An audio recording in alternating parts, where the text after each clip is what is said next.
when we launched the product, we launched our first image to video model in January 2023. We were actually one of the first in the market to do this. Within like a month, we hit something like 35 countries. Like it was crazy. Wow. And I talked to people. 35 countries in a month. We had an issue where our model would synthesize like armpits. It sounds kind of funny, but like people putting their hands up, right? And it would synthesize an armpit. And we found that some users in some regions really found this offensive. And so we had to add armpit classification to our safety pipeline to determine and detect this. When Jay and I were in grad school, I always have to remind the team of this, but like there are grad students who like, again, like with a 4090 under their desk work absolute wonders. They may not have any compute, they may not have any data, but just like through sheer ingenuity, almost because of the constraints, they discover something really transformative. I think that's like so interesting. And I think people forget that. To me, that's one of the things I took away from my PhD is just how much like a single person can. That grad student effect is just, I think, something that I think we're now rediscovering now with AI, which I think is just so empowering. Welcome to Autopilot, a podcast where we discuss the past, present, and future of AI and automation. From Atlanta, Fulton County. Passage. That's one small step for man. We explore how AI is creating and disrupting large industries in conversations with top founders, investors, and historians. I'm your host, Will Summerlin. Let's dive in.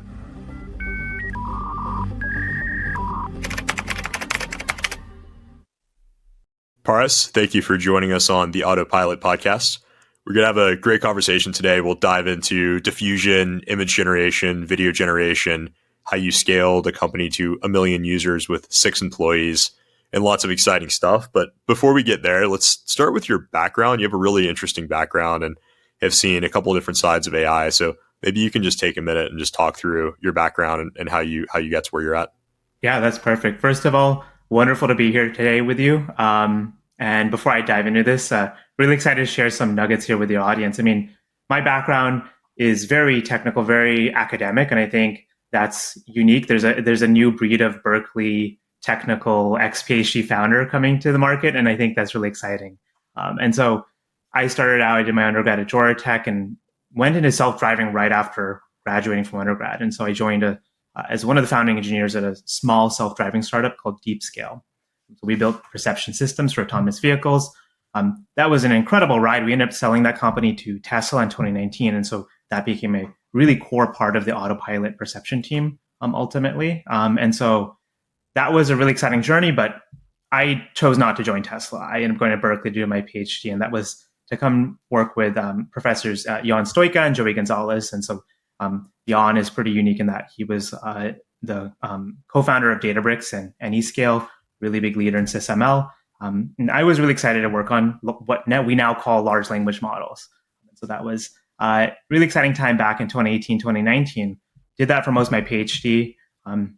And then spun out Genmo, basically, with my co-founder, Jay, who was concurrently working on diffusion technology at Berkeley at the time. It's fascinating. And did you say you were at Georgia Tech for your undergrad?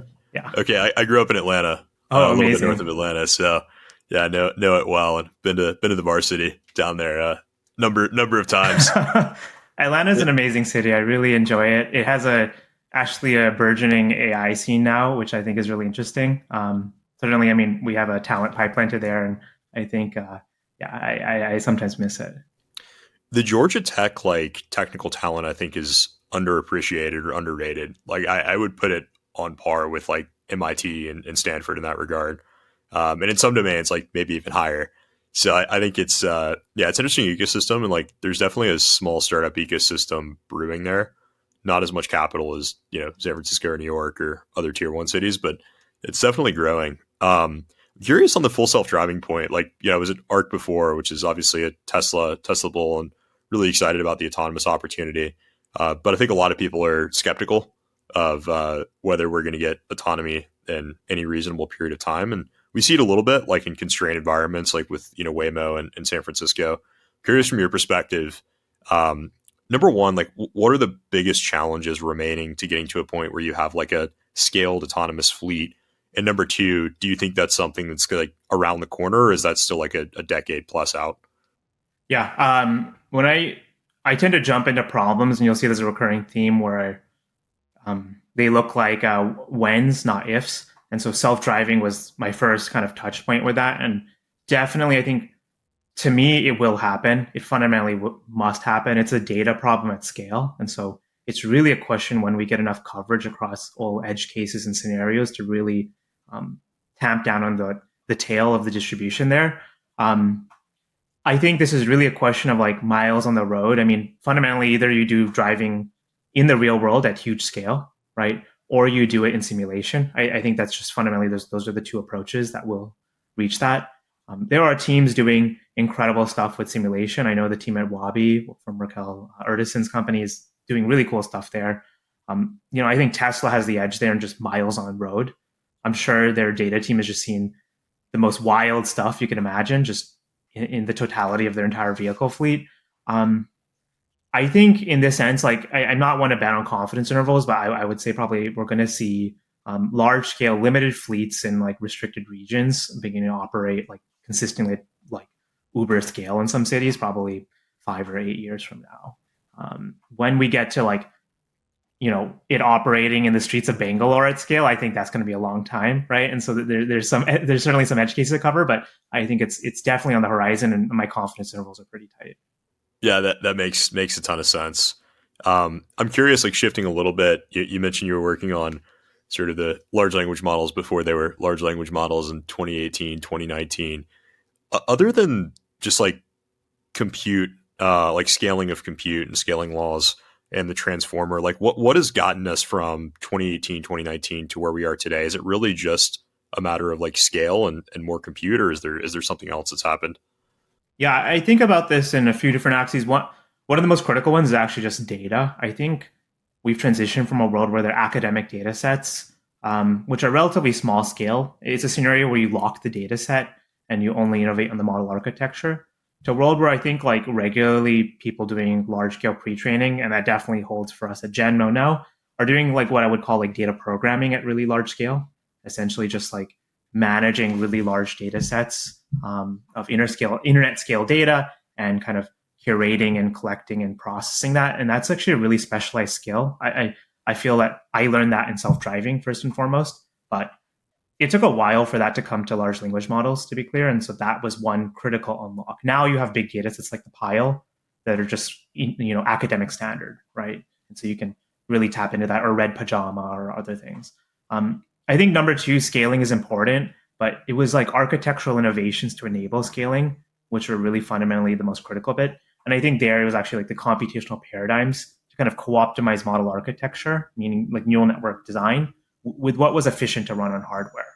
And so we can kind of reduce it to transformer, but there's like dozens of innovations within that were critical to reach this point. In terms of like algorithmic efficiency and like broadly, like the cost to train models has been declining at roughly 75% a year, which is twice the rate of Moore's law, which is incredible. And if scaling laws hold, like that's a very good thing. And some of that is like, the hardware side of like just hardware kind of following Moore's law in that sense. But the other side has been like algorithmic efficiency improvements. Do you think most of the low hanging fruit has already been picked, or do you think there's still a lot of stuff that can be done just to like make training and I guess ultimately inference as well more efficient from an algorithmic standpoint? Absolutely not. I actually think it's incredibly exciting. Like I'm looking at a lot of stuff in dynamic computation. So I think MOEs were like the first step here. So make sure of experts internally route to like within a layer, you'll have kind of sub layers that are specialized in different topics, and they'll internally route to different ones. I think this was like the first step in this journey. I think there's just so much room there. And I think there's like an order of magnitude efficiency we can mine from that. It's really interesting in scaling laws that it's a question of like scale in terms of parameters, but that doesn't necessarily represent like forward pass flops. So, you can get the parameters, but not have to pay that at inference time, perhaps. I mean, that's, I think, a really interesting trend that just seems underexplored. To me, I think this is actually what's incredible about open source in this area is like, because I think, everyday researchers don't have a ton of compute, they find the ways to compress the models just through like sheer necessity to run them. And so there's been a ton of really interesting innovations in just like sparsity and pruning and quantization even, which just like the academic community didn't do, but like literally like just a single student somewhere with like a 4090 unit under their desk figured out how to crack, which I think is just insane. It's incredible. And I want to talk about image generation and diffusion models because it's sort of relevant to the inference conversation and where I want to go with that. But before we do that, can you start by just talking about like the founding story of what you're doing now? Yeah, absolutely. Just first as background, I'm again Paras. I'm co-founder and CEO of Genmo, and so I started Genmo with my co-founder at Jay, right as we're coming out of Berkeley, and our mission is to democratize video creation. We just felt video was one of the most widely consumed forms of content in the world.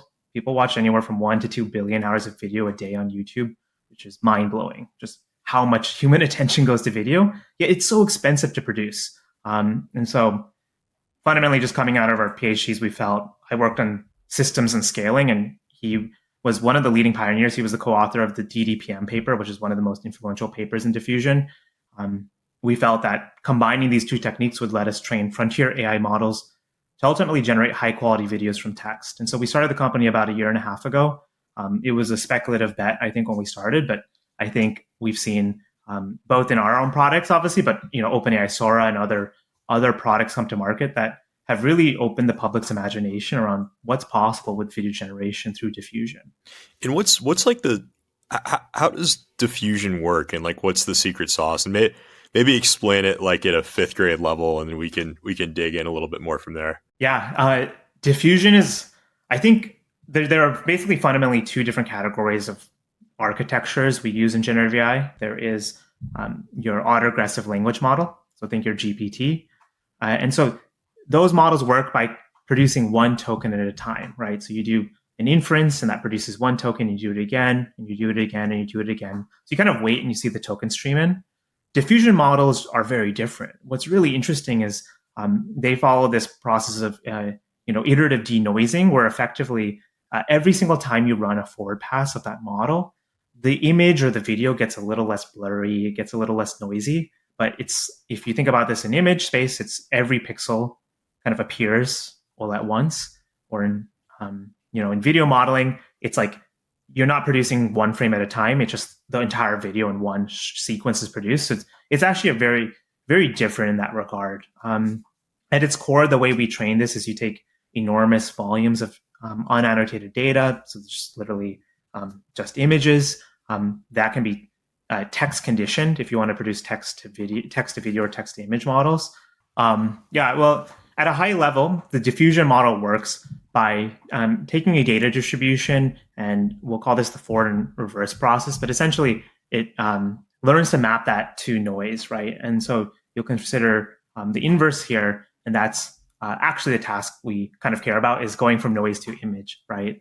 And so in the diffusion model, you train this task of taking a noisy image and kind of denoising it just a little bit, right? And we do this at a variety of different noise scales. And so it turns out when you train these models in this way on huge volumes of data, they learn really powerful representations of video or images.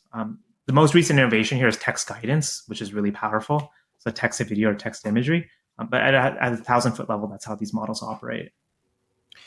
When you think about the training cycle and using unlabeled data, but having some text conditioned data, like how do you go about doing that? Do you find data sets where there's already text associated with an image, or do you guys use Scale or somebody else to actually go in and manually label some subset of the data? Yeah, text conditioning is a really important part of the model's capabilities.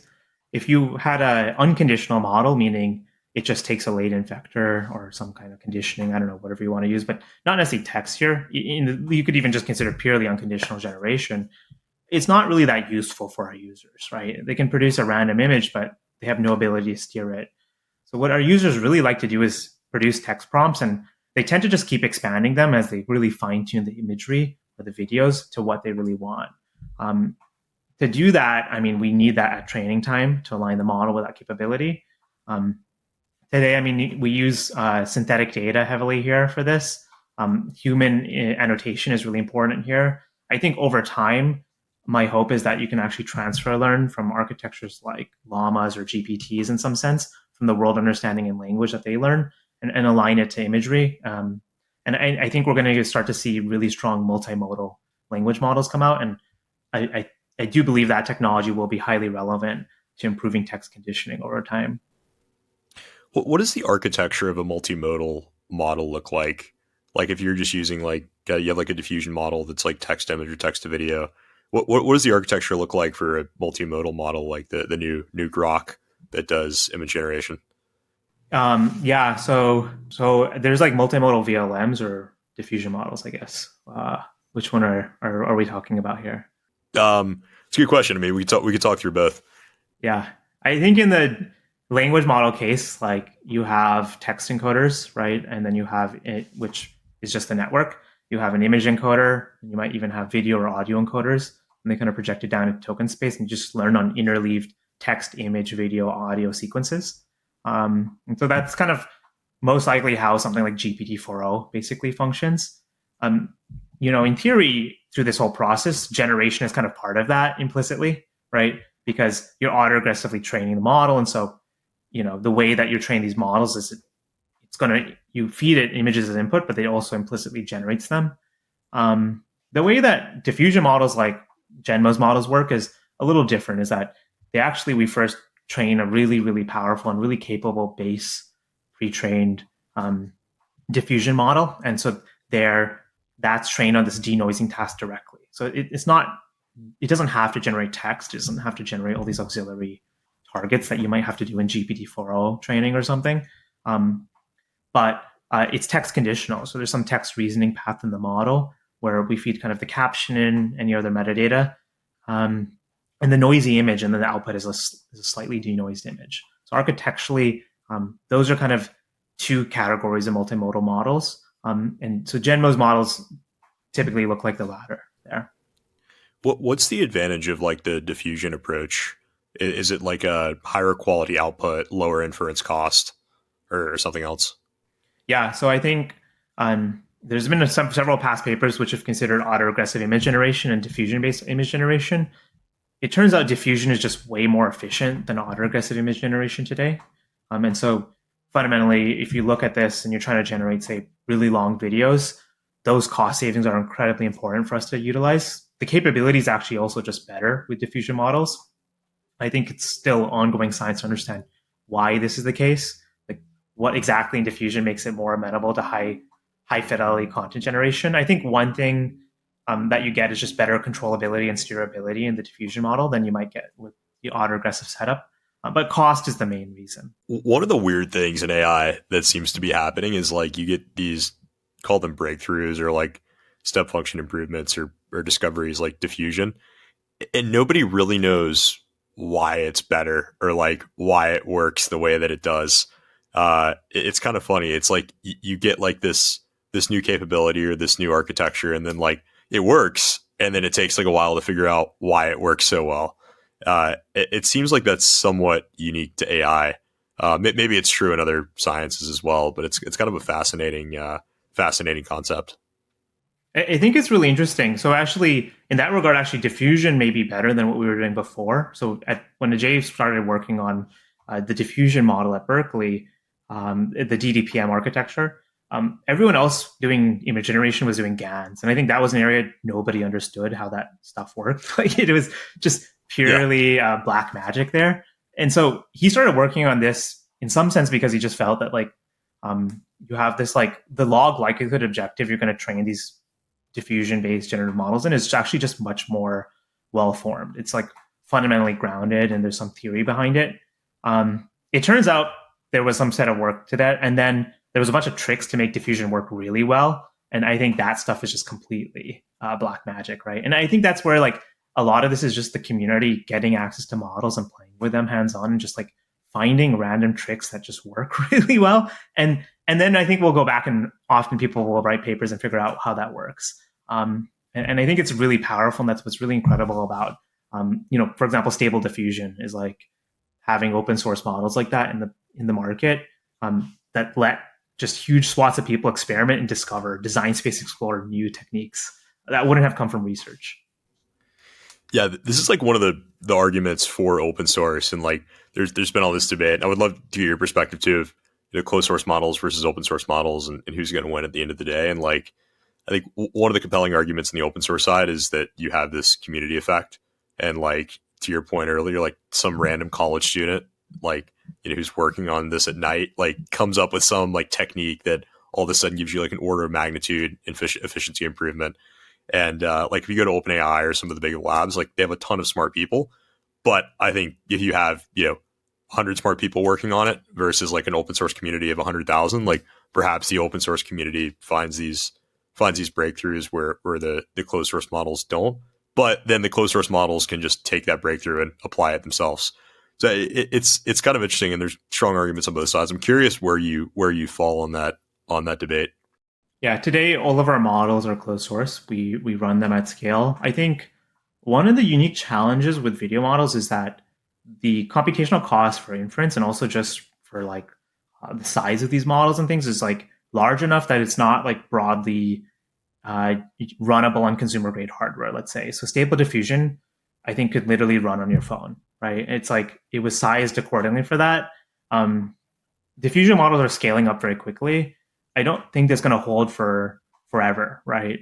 And I've seen a lot of interesting work where people can even run like llamas on laptops and things like that, right? It's a huge trend.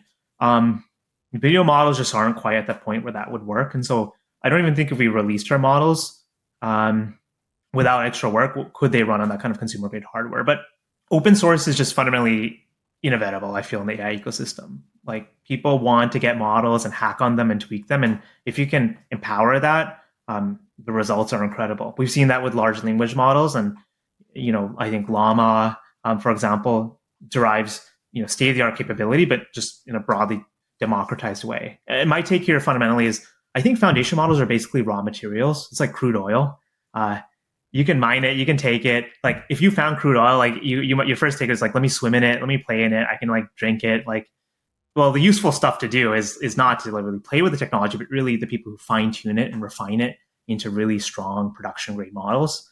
I think this is going to happen for diffusion models as well over time. People want to specialize and fine tune and customize them. And so open source is highly compatible with that. I think it'll just be actually more powerful for video generation because there's just no right or wrong answers in creativity. And so the natural trend is for people who want to fine tune their own models.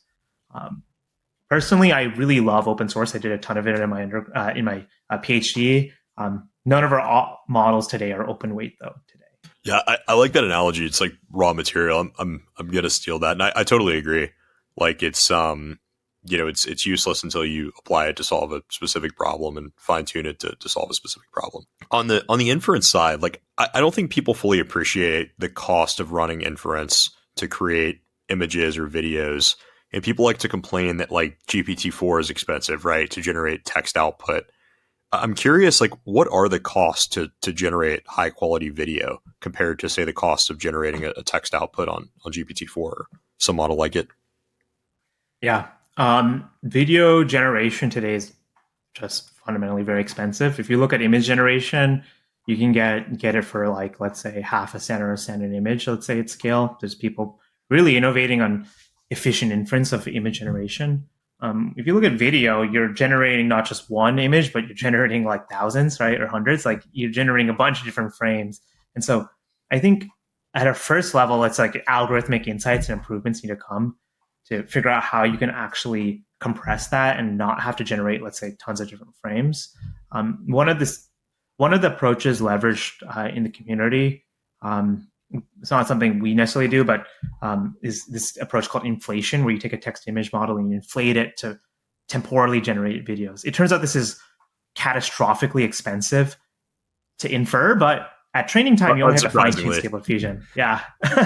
But that's where a lot of players have been doing video generation in the market today. We've taken a different approach to try to learn how we can learn native video representations, like meaning native spatial temporal representations of video, because I think that'll just be fundamentally more efficient, and that will actually reduce the cost, potentially 10 or 100x. But yes, today, absolutely, these models are quite resource intensive. And I expect video will be way more intensive than language models, even at scale to inference on let's say, a per video basis. So inference costs for large language models has been declining at roughly the same rate as training costs, about 70, 80% a year. I'm curious if you're seeing the same rate of cost declines for inference in video, or if it's less because there's just less people finding efficiency techniques in video than in text. Absolutely. So one of the key techniques in diffusion models that's come out is the consistency model approach from OpenAI. This lets you distill an image generation model into a really small, more efficient one that can be inferred, um, in we'll call it one or two steps. So the idea is the diffusion model has to iteratively denoise the image, and so it turns out it gets it right within a couple iterations versus conventionally you would do 20, 30 iterations to get that result. That has resulted in massive cost decreases. It's actually enabled some of these recent approaches in real time image generation. So distillation was a key technique for Meta to deploy its image generation capability recently in some of its products where they have real time image generation. This hasn't really worked in video yet. I think it'll happen soon. We also spent a ton of time on just systems optimization for diffusion models. So that means just getting really good inference efficiency. And those techniques are like quantization and compression.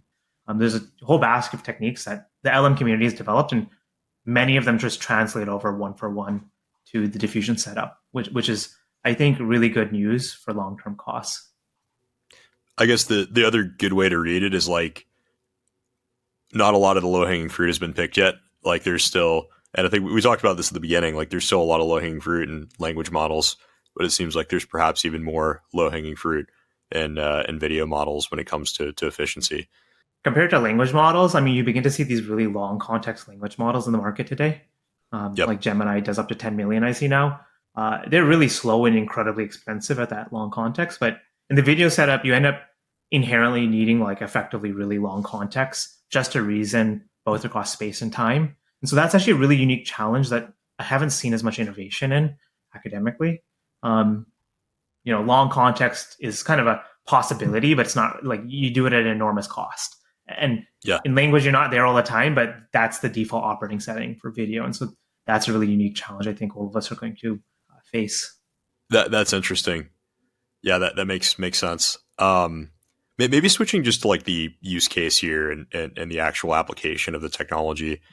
You have 1 million users on your platform, or more than 1 million now, I assume. You've scaled there very quickly with 6 people, which is incredibly impressive. What do you see your users using the technology for? Like, are they creating videos to send their friends? Are they creating videos for professional use cases? What are people doing with the platform? I never cease to be amazed by the creativity of our user base. To be honest, like I think we'll try doing demos and we'll do test prompts that we have, but like when you look at that massive user base, like people really find what really works in the model and really find ways to amplify it. To be honest, I think due to the hallucinations present in all video generation today, one of the dominant use cases for video gen technology, at least from what we see, is social media. So people who want to basically create content, or they're developing their community, they want to produce like reels or shorts or other kinds of TikToks, and they're using tools like Genmo to produce that. I think beyond that, we began to see some early use cases where people are doing pre-visualization for like advertising. Like they might be doing like a scoping process or proposal, and they'll just use an AI generated asset in a video to reduce cost and improve efficiency. We've talked to people who want to use this at scale for all kinds of stuff. Like I think like e-commerce is really exciting. There's like product marketing, which is really important there. You have catalogs of hundreds of thousands of items, and the photos are really messy. They're poorly taken, and they ultimately want to just ship video creatives so that you can kind of market and advertise those products at scale. It's not possible today, to be honest, but I think video generation will come. And the product is really good. If you're listening to this and haven't used it, you should go try it out. Like it's shockingly good. And I'm sure it's like improved a lot in the last year. If you think about like the trajectory of improvement, when do you think we're going to, and you talked about this a little bit at the beginning, like you work on projects where it's not an if, it's a when. And I'm curious, like, one, do you think we're going to get to a point with diffusion models where you can create a video that's like as high quality as like a tier 1 movie production? And 2, like, when do you think we're going to get there? Is that something that's like in the next couple of years, or is that like a 10-year plus thing where we still have to hit some fundamental breakthroughs? Yeah, I think this is like a 2-year, 5-year, 10-year time scale. I think in the short term, it's like getting to 1 minute long native context windows. So you can just like push button synthesize like something that can go to social media or you can send to a friend or, just like use in a social context. There may be some hallucinations. It might not be perfect, but it's going to get the job done.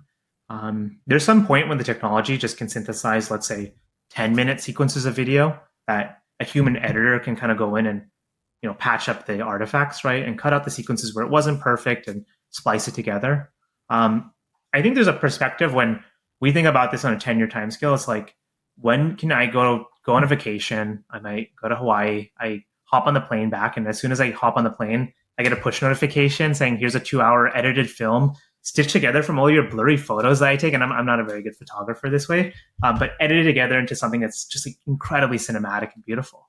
And I can watch on my flight home. Like, I think to that perspective, we're probably like a decade out, right?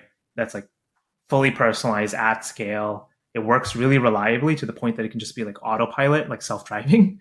But I think it's, again, what's incredible about creative technologies is that we get there in baby steps. It's not quite like self-driving that way when I was there, where the tech as it is today is actually being used by many of our users. People are paying us, like they're using this in their jobs to create content. It's not going to be for everyone, but we at least can start somewhere and just improve it incrementally towards our vision. One of the cool promises of this technology is that there will be a much more personalized content in the future.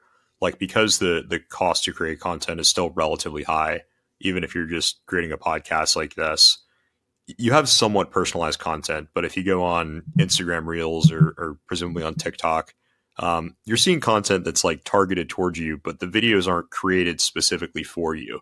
And it seems like if this technology continues to improve and inference costs continue to decline, we'll get to a point where like much of what you consume will be created specifically for you or for a persona that's very, very similar to you.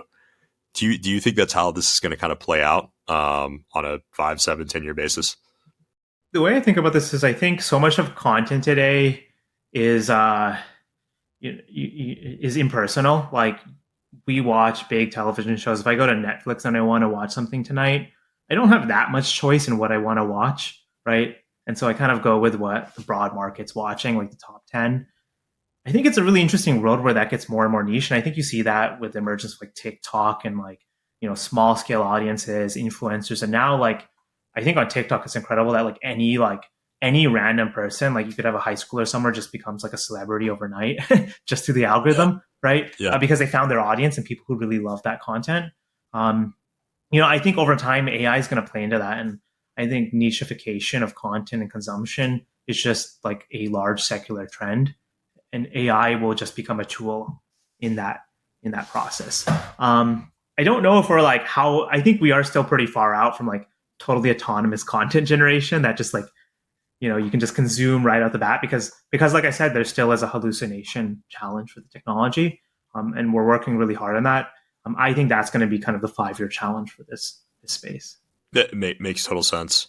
And presumably like content or video is the best form of content, right, to engage with. And I would assume draws more attention than text or even images.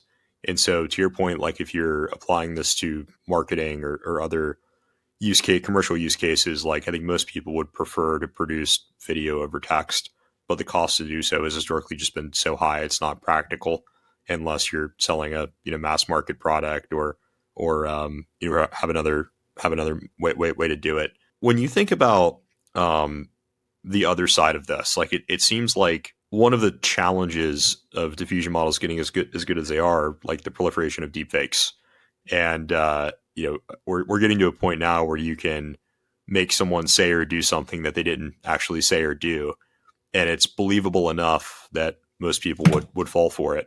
And the technology is getting better and better, so presumably we'll get to a point in the very near future where it's completely imperceptible from reality. How do you think society should handle that? And as you think about your platform and the users you have on your platform, do you guys think you have like a responsibility to try to prevent that? And if so, like what's the roadmap to doing that? Yeah, it's something I think a lot about. I think this is an incredibly important question. It's going to be fundamental to earning user trust over time.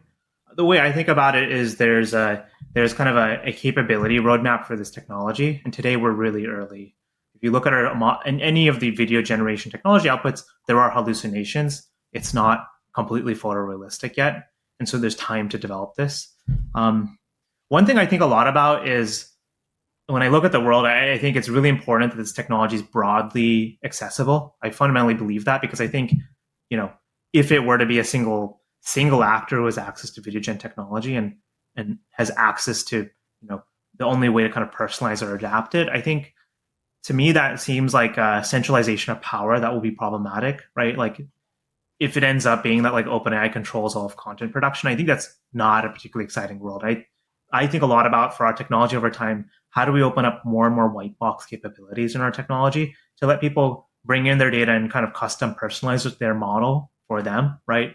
And in some sense, like they control that output, they control that model and the parameters. Like it's not something that is broadly going to be distributed to the broad market. And so this now enables them to kind of monetize their identity and their personality and their content and their IP.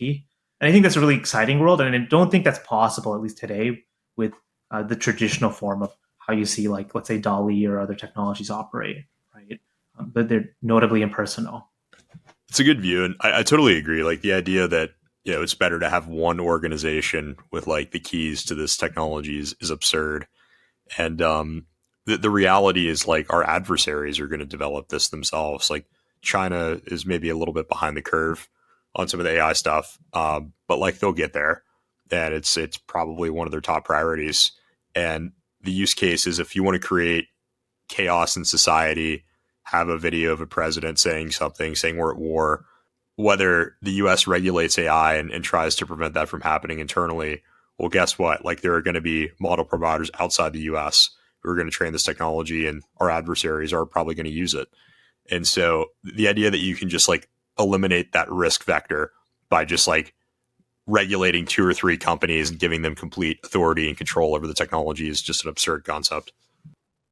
Yeah, absolutely. And I think when I think about this technology, right, I think it is important to be really intentional about developing defenses. So, I mean, there's the standard approaches are like doing things like red teaming. You'll do digital watermarking and other technologies to improve user trust over time with this technology and control how it's used.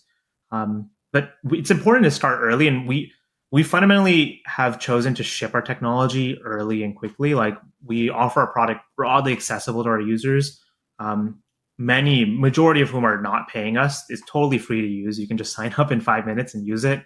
Certainly that costs us something, but we do it because this allows us to understand at scale how are people using this technology across all kinds of cultures, not even just in the US, right? We have users in 45, 50 plus countries. And so we can understand this quickly, and this lets us make our system safer ultimately for when the capabilities then develop and the technology starts to produce much better, more realistic content.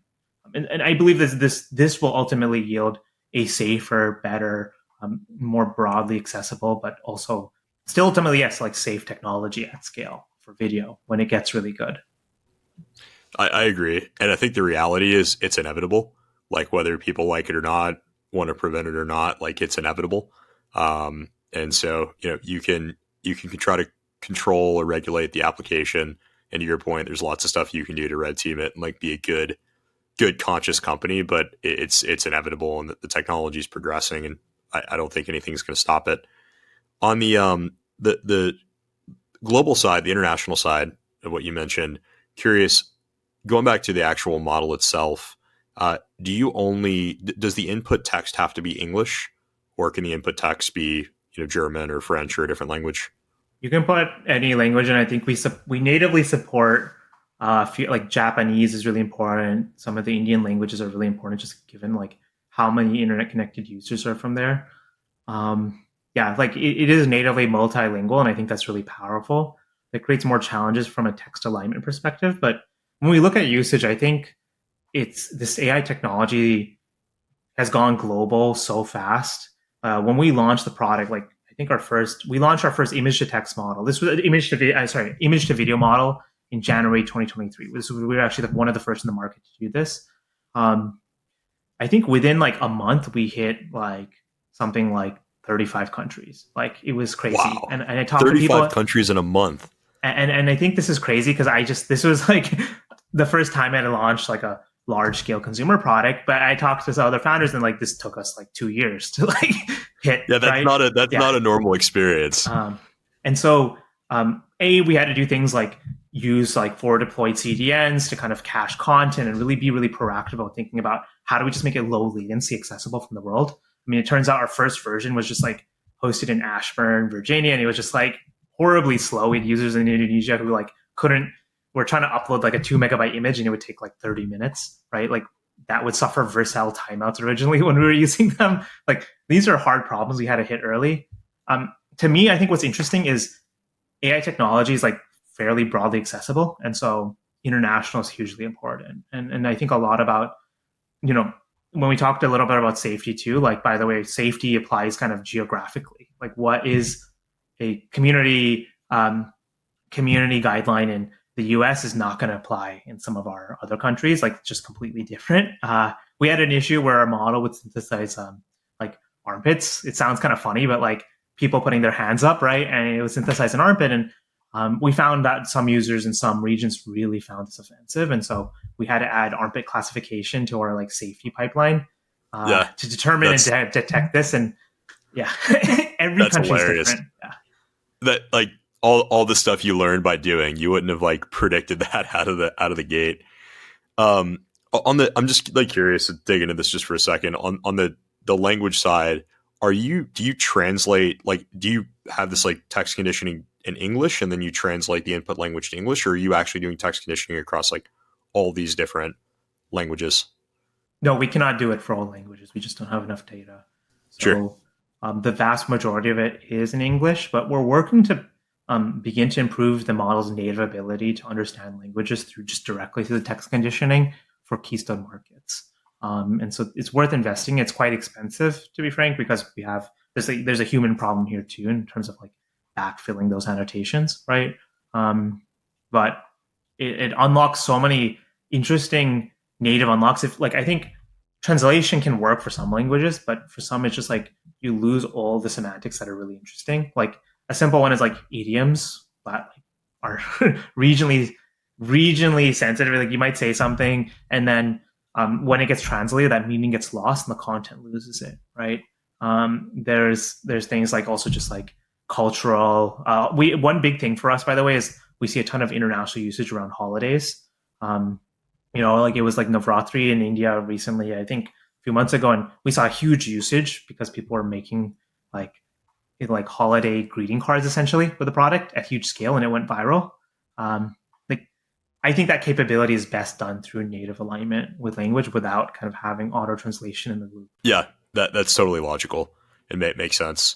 I'm curious, like on the compute side. So everybody's been, banging the table saying like there's a GPU shortage and it's impossible to get compute. And it seems like that's let up a little bit. I'm curious what you're seeing on the ground, if you guys have struggled to find sort of the compute capacity you need, or if it's started to ease up.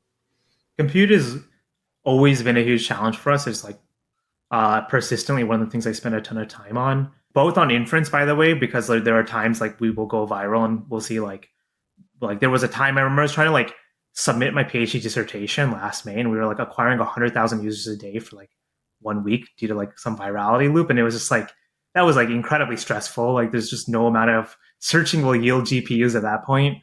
Yeah.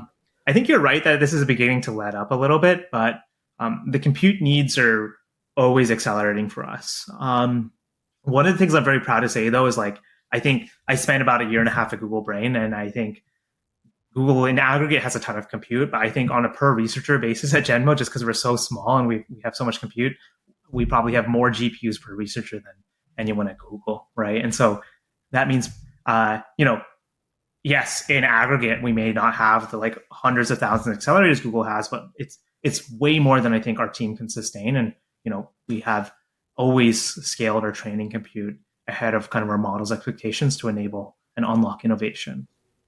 Yeah, it's a researcher's dream. And on the team size, I mean, the fact that you guys, are you 6 people now? Yeah, correct. A core engineering team, yeah.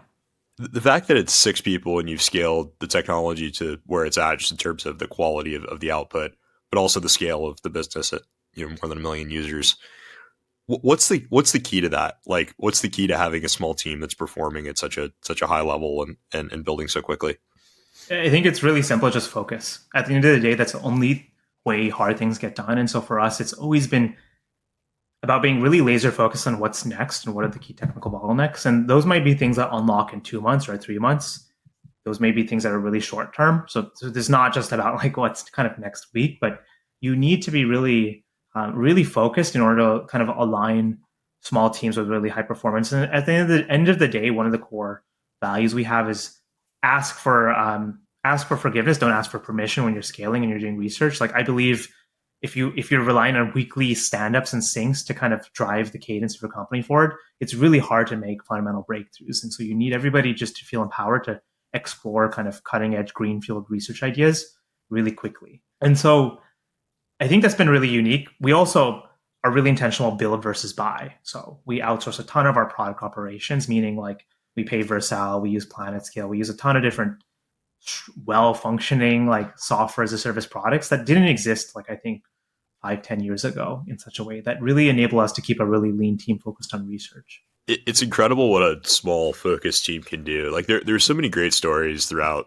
the history of technology, like Skunkworks, right? And the team that built the SR-71 Blackbird from like idea to flight in I think it was 16 months. It was I think a core team of like less than 200 people that did that. And they had to invent everything from like materials and paint to like guidance systems to engine. Well, the engines existed, but fuel systems. Like it's just incredible what like a small, highly motivated, highly focused team can build. And it's sort of the argument against some of the big tech companies that like should win in some of these markets. Like presumably, Google should win in like search, right? The next generation search of like answer engines and all of that. They have distribution, they have data, they have compute, they have scale. But like, man, when you have so much bureaucracy, I'm not picking on Google specifically, this is true for any big company. When you have so much bureaucracy and so many layers of decision makers, like you end up spending most of your time, dealing with internal issues and much less of your time actually building and solving problems. And it's kind of the classic startup versus incumbent debate. But it is really incredible to see what a sort of unburdened, highly motivated, highly focused team can do in such a short period of time. What I think is so interesting is when Jay and I were in grad school, I always have to remind the team of this, but like there are grad students who like, again, like with a 4090 under their desk work absolute wonders. They may not have any compute, they may not have any data, but just like through sheer ingenuity, almost because of the constraints, they discover something really transformative. I think that's like so interesting. And I think people forget that. To me, that's one of the things I took away from my PhD is just how much like a single person can do. And I always have to tell my team, like, I think that's that you can forget that coming from big companies in some sense, but like it's just crazy. And that's really just the founding story of AI generally, right? Like AlexNet, right? Just like the absolute insanity, like that took a lot of focus. There was you actually read the paper. The AlexNet paper discusses model parallelism and halo windowing and stuff. Like it's really, really stuff that I think we like rediscovered like 5-6 years later, honestly, as a community. Like I think that was just a tiny team with no resources, right? And that grad student effect is just, I think, something that I think we're now rediscovering now with AI, which I think is just so empowering. I absolutely agree. And the other thing that's cool about AI is like you made this point, it's sort of resurgence of like the PhD highly technical founders and like, SaaS and like consumer software got to a point where it was pretty easy to build. And like, you didn't really hit a lot of technical complexity until you had to like really get scale and deal with all the infrastructure problems. AI is different. It's not like maybe it's not quite as far as like life sciences on the spectrum, but like it's definitely somewhere in between like SaaS and life sciences in the sense that like you do need a truly technical team. And it's really cool in that regard to see this resurgence of like highly technical founders. Absolutely. Yeah, I'm really happy about it. I mean, I always joke about this, but like, there's a big Berkeley-Stanford rivalry, I think, generally. And so I think I was on a panel recently where someone asked me, like, what's in the water at Berkeley? Like, why are there so many companies coming out there recently from the PhD department? I think it's funny, like, my dad was doing his PhD at Berkeley in the 80s in semiconductors. And so, like, I think there was definitely something in the water then. I think, like, that Berkeley, at the end of the day, is the home of counterculture movement, and that really you come to Berkeley to like start revolutions. I think you go to Stanford to get straight A's or something. I think that's the joke. Like, so I think at the end, like you Berkeley go to founders, Stanford to start a SaaS business. You go to Berkeley to start an AI business. It's like that courage. I think it's like crazy, but I think it's just like at the end of the day, coming out of the PhD program, working on this really tough problems without many resources, you just like have insane courage and conviction to work on like these tough AI problems. And I think that's really unique. I also think the opportunities are so big for AI and technologies culminating all of a sudden in a way that just like feels like things are moving like just insanely fast with tectonic shifts every week. In a way that I think that really suits technical founders really well, like deeply technical founders well. 100% agree. We only got a couple minutes left, but I got to get my closing question in. If you were able to go back, giving all you've learned in the last year and a half building the company, if you're going to go back to day one and give yourself one piece of advice, what would you tell yourself? I think, yeah, this is a really good question. I think if I went back a year and a half ago, I would just say hold strong to your convictions. I mean, I think like I really was working on the foundations of the technology, and one thing that's always served me well is just like look ahead, let's say 5, 6 months, a year out, and where will the technology be, and build towards that, right? I mean, there's a lot of things changing in the short term, I think, with AI coming to market. But what I think is always really unique, and I think I almost wish I did much more of early on, is just having really deep convictions on where that technology is going and just trusting and having the courage to kind of just follow through early on. It's something I've had to learn throughout the process of building Genmo. It's great advice. Yeah, I think it's particularly relevant in AI, where 5 months of progress is like 10 years in most other fields. That's awesome. Well, thank you so much for joining. Really appreciate it. And final call to action. If people want to try out the technology, where do they go? What's your website? Genmo.ai. You can go on the homepage and literally the prompt box is right there in the center. You can log in with Google and get started for free in just 5 minutes. It's so simple. Awesome. Cool. Well, thank you so much for joining. Thanks, Will.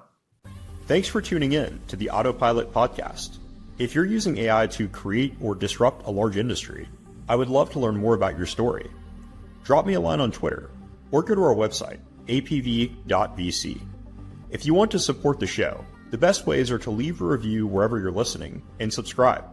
The Autopilot podcast is part of Turpentine, the podcast network behind Moment of Zen, Turpentine VC, Age of Miracles, and more shows for experts by experts in tech.